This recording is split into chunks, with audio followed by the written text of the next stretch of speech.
Now, I'm sorry to say this, but some things have got to change. Namely those two posters behind me, because we need something a little less copyrighted and trademarked, so bear with me for a moment.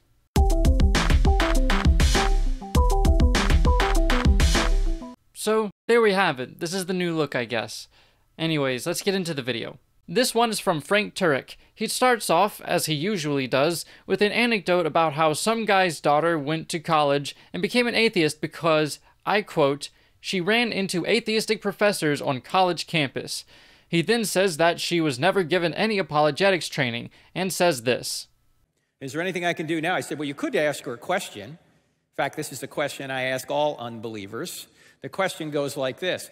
If Christianity were true, would you become a Christian? I mean, if she hesitates at all, the problem isn't just here, the problem's here. She might not want it to be true, because when you go to college, you don't necessarily want God to exist. You want to do your own thing. You don't want the moral constraints of God on you. It's not like that's the only reason someone would hesitate to what's probably an unexpected question.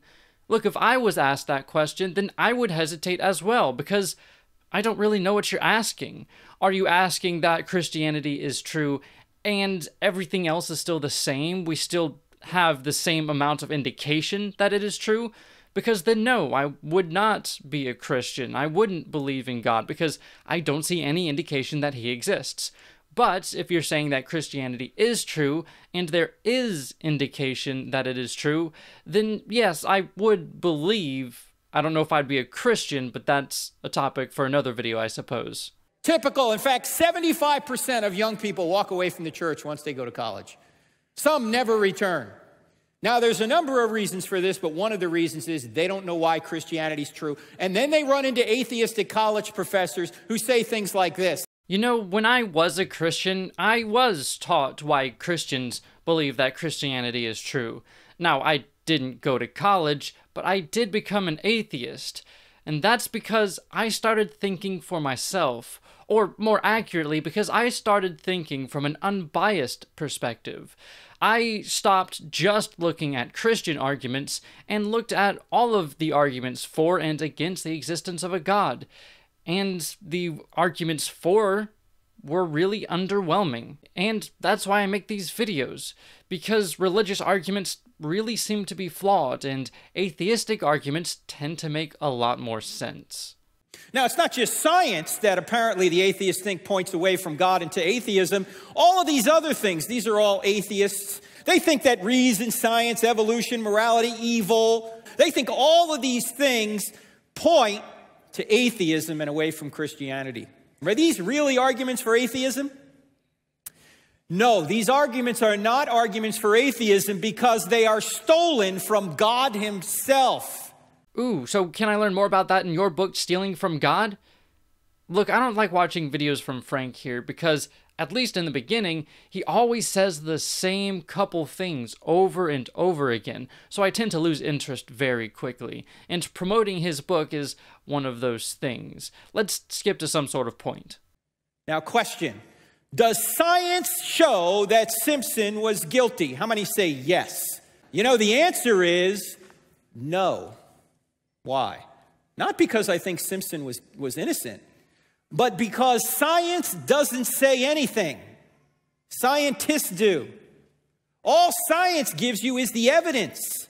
You have to gather the evidence and then interpret the evidence, and no evidence is self-interpreting. All evidence, all data needs to be interpreted. A scientist has to do that. Science doesn't say a thing. Well, how do scientists interpret that data? Is it just willy-nilly and haphazard, as you seem to imply? Or do we look at it objectively and form testable hypotheses that we then go and repeatedly test and validate to form a reasonable consensus? Or are you confusing this with so-called creation science? The fact of the matter is, we can tell a lot about what is probably true using forensic science. Yes, there's people behind it, but it's the method that makes it reliable. Blacks, understandably, were more apt to think the case was racially motivated. Same evidence, two different conclusions. Why the difference? The mindset, the worldview. It's based on an argument over worldviews or mindsets.